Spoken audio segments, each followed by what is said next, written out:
Well, good morning, everyone. For those who, most of you know me, but for those who don't, I'm Graham. About 3 months ago, just under 3 months ago, I had a motorcycle accident. And amongst my injuries, I ended up having a fracture of my C7 spine. So hence this is what all this is about, to try and hold it all in place so while it heals. This is medically called a halo. Now, we often talk about having our halos when we go to heaven. From my experience, I don't want one. I think this is enough. I've had mine now.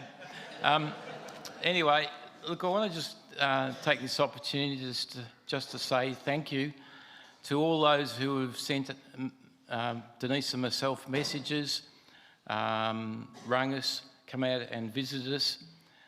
We've really appreciated the care and concern that we've had, but more than that, all the prayers. I know a lot of people have been praying for me and for Denise, and I know it's certainly helped in my recovery, in as much as it's helped me with my patience over the time, but also knowing that God's got a purpose for it all, and so we can move forward with that in mind.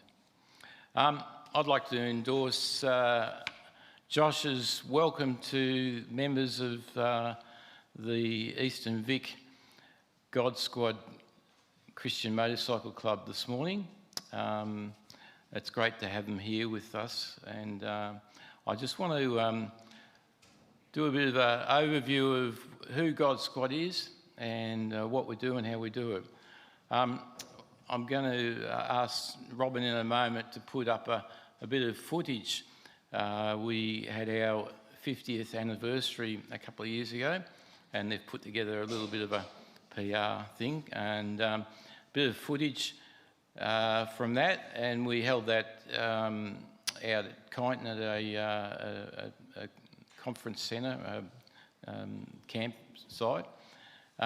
You'll note that there's a fellow who's sitting on a bike talking. That happens to be our international president, Sean Stillman. But the good thing with this is, they say a picture paints 1,000 words, and so you'll get a bit of an idea of the type of people that are in the squad and a bit of what we do, just even from that.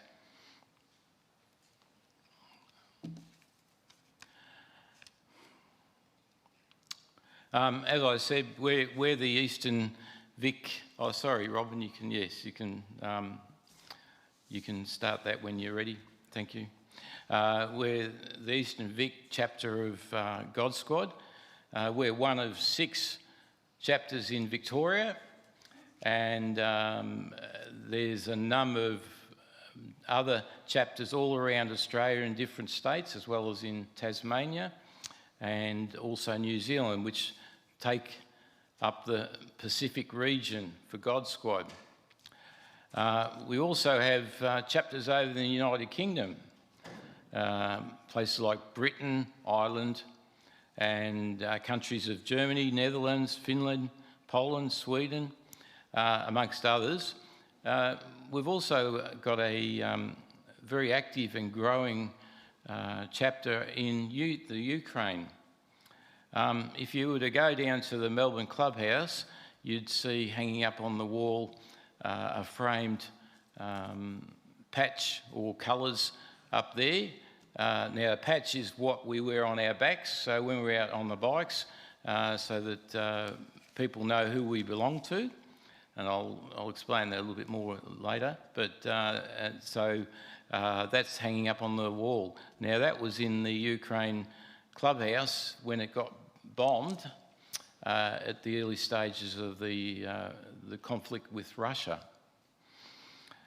As I say, Squad's been around for 50 years, so they've been around a fair while. We celebrate our 50th in 2022. Often when I'm travelling around, I get people pulling me up and saying, "Oh, I remember when Squad came to our our school or our university or church or whatever. And I was talking with Mark before, and he mentioned that he remembers Squad coming to their church back in the day. An example of that, earlier this year I was coming out of Bunnings, and this voice spoke to me and said, "God Squad, are they still around, are they?" And I continued the conversation with this fellow, who turns out to be about my age, and out in the car park, and he was attending a church in the northern suburbs of Melbourne when Squad came for a youth rally or an event of some sort, and he still remembers them. On talking further with him, I asked him whether he was still involved with the church, and he said no, and he was quite cynical about churches and Christians. Nevertheless, we continued the conversation, and he mentioned that him and a few of his mates get out on the bikes during the week, and he invited me to come along and go on a ride with him, and we exchanged contacts, and I'm hoping that eventually I might be able to take him up on his offer. As I said, back in the 80s, 90s and early 2000s, we had a ministry team that used to go out and speak at secondary schools or tertiary institutions or churches and community events. At that stage, it was led by one of our founding members and a long-term president of the club, and that was John Smith. And a lot of people say, "John Smith, that's right, he was in the club, wasn't he?" John was a gifted teacher, preacher, storyteller and evangelist. And you couldn't sit through a message of his without being challenged. He often spoke about how to treat the outcasts or the marginalised or the rejected in society. He referred to Jesus' teaching in that regard. And you couldn't walk out of a message with him and just shrug your shoulder and, "Oh, well, whatever," because it was challenging. He also talked about who Jesus was and what he did and the difference he could make in our lives. And so that was where a lot of the contact was happening back in the day, as well as with some of the bike clubs. Unfortunately, John's health deteriorated and he wasn't able to do some of that preaching anymore, the evangelistic work, and also a number of the doors that we had open to us into educational institutions were closed, and we weren't able to get in there anymore. So some of that outreach ceased. We still have members of our squad who are chaplains or counsellors or support workers or youth workers and that sort of thing, and there's still a lot of work that happens in that area. But we tend to have our focus these days on contact and connecting with some of the outlaw clubs, outlaw motorcycle clubs, and they're often referred to the one percenters, as well as the military motorcycle clubs, the vets. So how do we do that? A lot of these clubs meet up on the weekends, so they get together and basically spend a lot of time together in their clubhouses or out on the road. So the way we do it is, as a chapter, we'll meet together on a Friday night, travel to a clubhouse and spend several hours with the members there, the blokes there, and talking with them. Often we'll talk about things like, well, the obvious one is motorbikes, cars, sport. Football seems to be a common theme, work, those sorts of things. But with a lot of the clubs, we've been associating and connecting with them for so many years that we know a lot of the fellows in there. So you can pick up from a conversation you might have had the last time you saw them, or if you know of something that's happened in the club, you can refer to that. And then we might play a few games of pool, and in the midst of some fairly loud rock music that's usually going. So that's a Friday night. Saturdays we'll often have a run for the club. They'll often have their memorial rides, which is in remembrance of maybe a past member of their club, and so they'll invite us to be part of that. And we'll go probably to a cemetery. Like the other week, the boys went down the peninsula to a cemetery or to a special location, and then back to the clubhouse of that particular club, with a few stops at a pub or two along the way to reminisce and remember the fellas. We also, particularly this time of year, we'll have motorbike shows or motorbike tattoos or car shows. So we'll attend those, and we catch up with some of the guys from that. And then Saturday nights are often party nights. So we'll go to a club and they'll have a party on because they've got an anniversary of some sort. A lot of these clubs have been going for a long time, so they quite regularly have clubs. And I might mention too that any one particular club will have several chapters of it. So even though you think, oh, well, you've gone to one clubhouse, that's all there is, but there'll be several clubhouses that we can go to, and each one of these will have an anniversary. And it could be an anniversary for a club member or members, or just for the sake of having a party, and they'll invite us to it. And so we take those opportunities when we can to be part of that.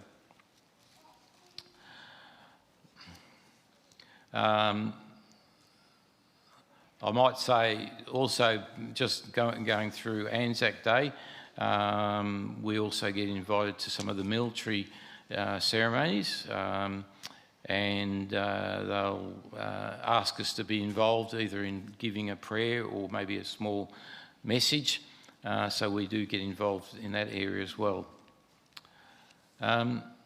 We live in a society that has lots of groups in it.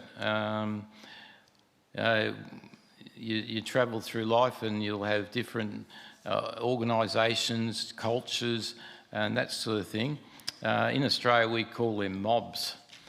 And one of the ones that springs to thought is if you were to go down to the MCG this afternoon, I assume there's a football game on there, you'll get two different mobs down there, all yelling and screaming and excited about the team that's out there on the football field. And you can go in there and you can be standing right next to someone you've never met before in your life, and you'll probably never see them again, and yet you're all barracking for the same team or booing the same umpires, whatever the case may be. Some would call that a tribe, and the outlaw scene is certainly a tribal community. There's lots of different groups who basically stick to themselves. On occasions they will have contact with each other, but generally they're their own club and they don't have a lot to do with each other. And to become one of those members of that group, it takes a lot of commitment. You've got to earn it. And it's all about getting this patch on the back. Because once you're a patch member, that's it. You're in there for life pretty well. And once you're in a club, you're like a family then, and you have to look after each other. You're respected. it's in a lot of cases it's your identity then. That's who you are. You're a patch member of that particular club. And a lot of them will be, they'll defend their club and their mates in the club. So if anything is said against that club or a member, they'll all come in and defend them. A lot of the patches are trying to tell a story, and if you see 1% riders around, you'll see they've got usually a picture on the back of their cup, and more often than not it'll be a skull, which in some ways depicts death. A number of the clubs have that on them. And the names also include the word Satan or devil or hells, which is a very well-known one. And so a lot of it's to do around with the afterlife and death and that sort of thing. But it's also a bit of an intimidation thing. And I know the government's trying to ban a lot of these clubs from wearing any sort of paraphernalia so that they know they aren't intimidating. On our, in the squad, on our back patch, we've got a cross, which some would say, well, isn't that a sign of death? But it's also a sign of life, eternal life, through what Jesus has done. And so we try and portray that and get that across to them and get them to hear the rest of the story. It's not just about death, it's also about what Jesus has done. To get into God Squad, it's not a quick, you don't walk up to the squad doors and they say, all right, here's your patch, here's your colours. It takes a little while, quite a few years. I was approached early on when I was hanging around to consider becoming an associate member. And I thought, well, I better have a conversation with God about this one before I go ahead with it. And I think the conversation went something similar to Moses when he was asked to go and take the Israelites out of Egypt. And I thought, well, hang on, I've got no tattoos, and if you've ever had anything to do with a lot of these clubs, tattoos is a standard. So I don't have any of those, so that's going to be a problem. I've had no or little experience in the outlaw scene. I don't even know what to say to them. What would you talk about? And how to connect with them. But here's the big thing, I'm just too old. Because I started hanging around when I was 60. And I thought, well, I'm probably not going to be around on the bikes for much longer. Yeah, and I'll be only just get started, and then I'll, won't be able to ride or whatever. Time's going to run out. At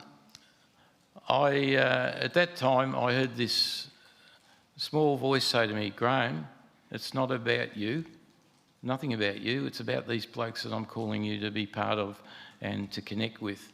They don't have much time left. In the short period of time I've been in squad, I've been to a lot of funerals of some of these blokes in the outlaw scene, a lot more than I have before I was involved. I might add too that we go to funerals quite often. That's something we do during the week as well.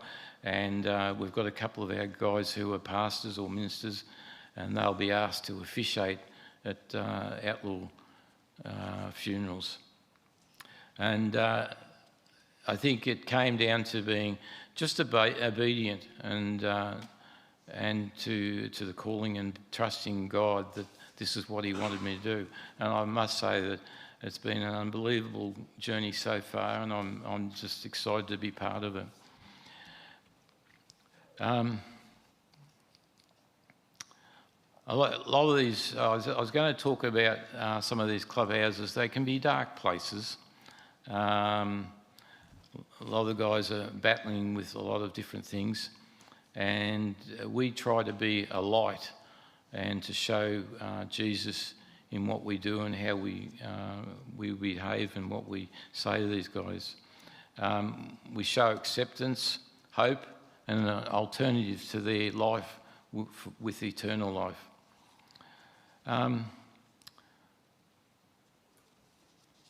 If there's something that any of you can do, would be to pray. A lot of these guys are tough, hard men. They have to be in the scene. I mean, you wouldn't survive otherwise. What they're expected to be and do is something that I'm not sure whether I could do. I certainly don't think I could. So if you could pray that the Holy Spirit will soften their hearts and minds so that might see Jesus, the light and answer of this world. We can't do it. We can only be there and show them love and care and concern and acceptance. But it's the Holy Spirit that's got to do all the work. And so that's what we'd ask you to pray for. The other thing is, in the footage, you would have seen a group of guys standing around and they were praying. At that particular international run, there was a group of our guys who were coming in from Queensland, New South Wales, and they were meeting up with our Northern Vic fellows and to travel down to the site. Unfortunately, there was some oil or diesel on the road, and a couple of the guys come down, and sadly one of our members was killed in that accident. We often are out at night time. A lot of our riding's at night, and we ride in all sorts of weather. So if you could also pray, if you can think of it on the weekends, for safety for our riding, particularly with all the roads like they are at the moment. You never know what you're going to get. I think that's about it.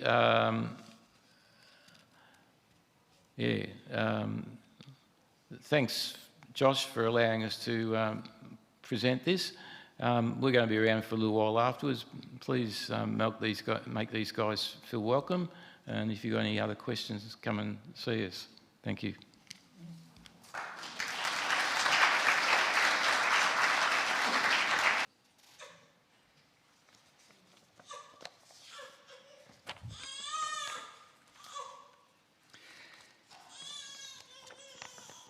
Very briefly, come back with me to announcements. On a journey back to, if you've got any spare firewood, the SYG team are looking for some to stoke their fire pits. So be in contact with Jen up the back there. And now we can come back. All right, we're ready to go. Thank you. Sorry, Jen. Thank you, Graham. Magnificent. See, didn't I say? That was so good. I think to hear that, we chatted about that quite a while ago, where we kind of touched base and talked about the possibility of God's Word coming, and Graham being able to speak to us about a little bit of the ministry and the mission of God Squad. And that's a pretty exciting thing. And I don't know about you, but just hearing about the picture of what that love looks like acted out, I think fits very well with what our ongoing mission is and what it looks like for us. So the question that I was looking to approach this week in the message was around this idea of, as we stand in this space, I really appreciated Ross's sermon last week, where we looking at our mission, our vision, and what that means for us as a church, but also what that means for us to be reflecting on that in this interim year. as we're standing.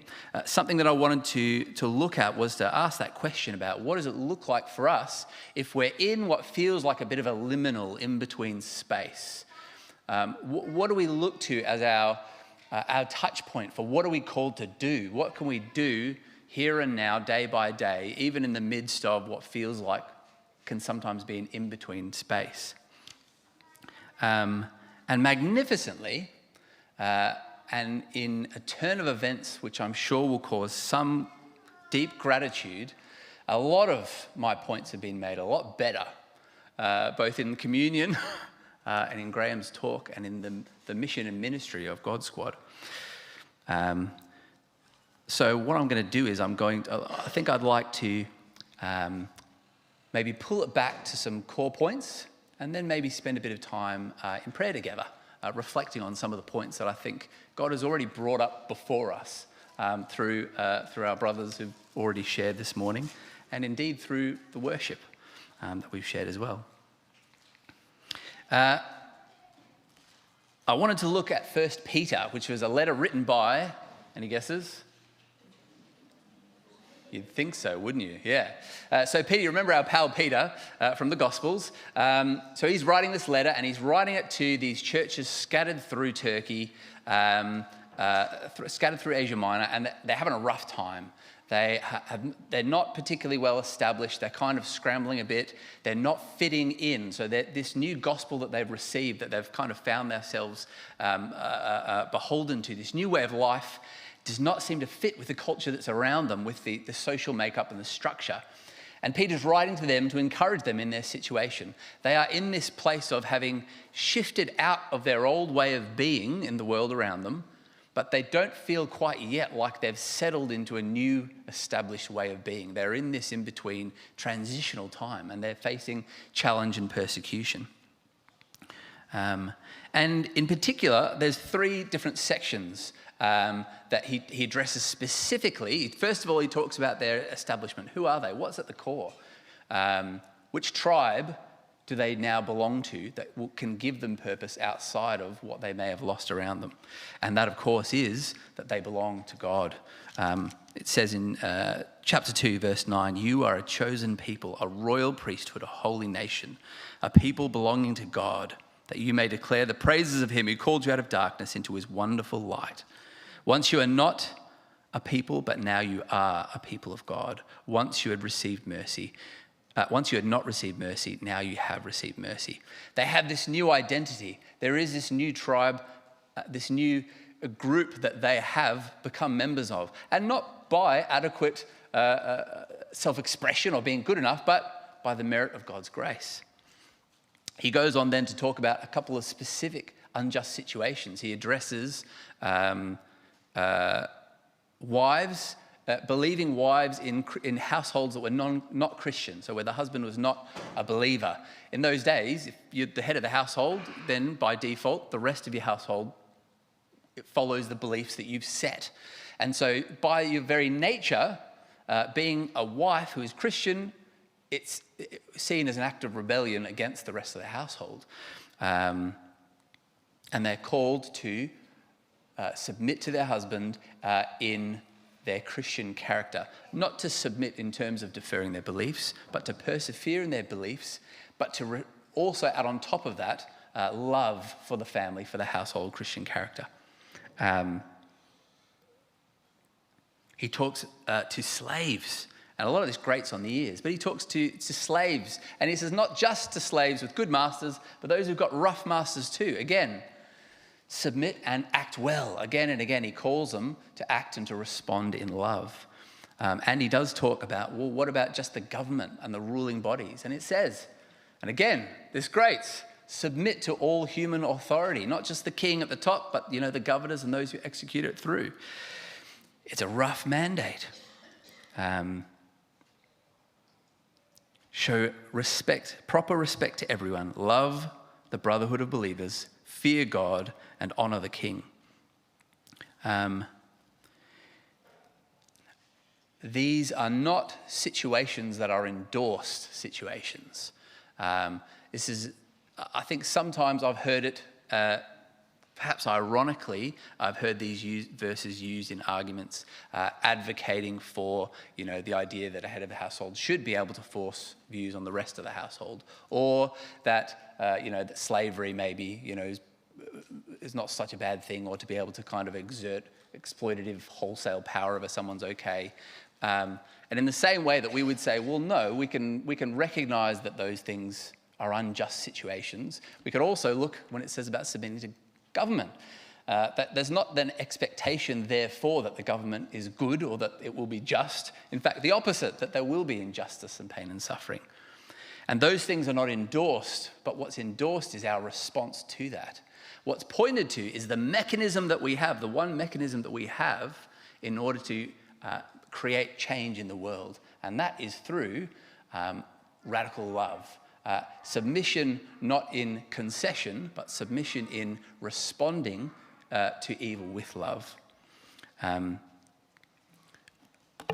I really appreciated in Mark's communion talk his statement about the fact that no political party professes to hold the words of life, of eternal life. We can get very caught in politics, I think. And I think he addressed that well. I think the trap that I sometimes, this is potentially an aside, I think the pain that I feel around election time is often the pain of the policies that affect me, and my desire to see Australia do well, and my right civic duty to do what I can to be investing in the responsible governance of the country, and the pain of those who will suffer if it doesn't happen. But the other pain that I have, I think, as a Christian looking around, is the pain where I see Christians holding other people in contempt for their beliefs or for whatever it might be. I think there's something about disagreement that, especially it seems, and maybe this is wrong in our culture today, slides from disagreement into contempt.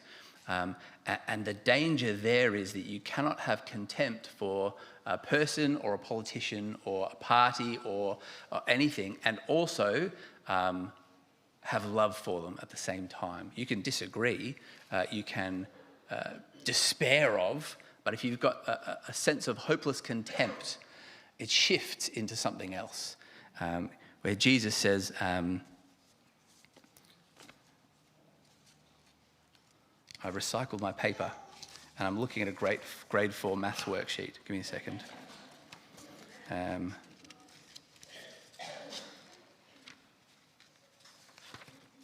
You have heard it said to those of old, you shall not murder. But I say to you that everyone who is angry with his brother will be liable to judgment. Whoever insults his brother will be liable. And whoever says, you fool, will be liable of hell fire.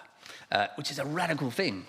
To call someone an idiot and to be in danger of hellfire seems a little bit out of proportion. And yet, it's a core thing that he's calling us to. And what does it push into? What does it connect with? It shifts us because we are not operating out of a mechanism of the levers of power for the change of the world. We are operating out of the mechanism of radical grace that has changed us and allows us to respond to evil with radical grace as well. To love our enemies, to turn our cheek, that even in the midst of suffering we can have joy, and even in the midst of facing those who are cruel and oppressive, we can respond in a way that does not contest power with power, but that contests power with radical love that can only be sourced outside of this world and changes people from the inside out. It's not only apparently foolish, impractical, and naive, but it's also the only way there is. And I hope that if you are here as a Christian, you're here because you've seen that power at work in yourself or in others around you. That was a heck of an aside.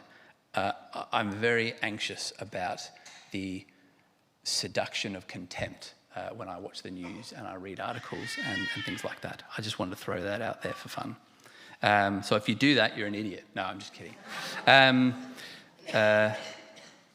That's a challenge I find for myself.